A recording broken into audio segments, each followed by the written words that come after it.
আসসালামু আলাইকুম গাইস, দেখতে পাচ্ছেন এটা হলো আমার বড়ই বাগান। কতগুলা গাছ লাগিয়েছি, কি সুন্দর গাছ দেখতে পাচ্ছেন। তো গাছটাকে কিছু কাজ করতে হবে, কিছু কাজ বলতে এই যে দেখতে পাচ্ছেন ছোট ছোট ডালপালা, এই ডালগুলা ছাঁটাই করে দিতে হবে।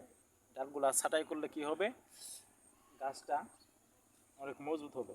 এই ডালে যেই রসগুলা ভিটামিনগুলা নিত, এই এটা কাটে দিলে এই রসগুলা এই ডালপালায় পাবে, তখন গাছটা অনেক মজবুত হবে। যে ফল ধরবে বড়ই, বইটা এটা খুব সুন্দর হবে। কেটে দিচ্ছি, দেখুন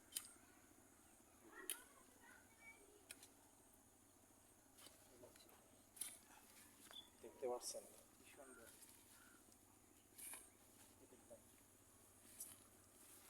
তো এইভাবে ছাঁটাই করে দিবেন, তাহলে গাছগুলো ভালো থাকবে, শক্তিশালী হবে, মজবুত হবে, ফল ভালো হবে। আসসালামু আলাইকুম, ভালো থাকবে, আল্লাহ।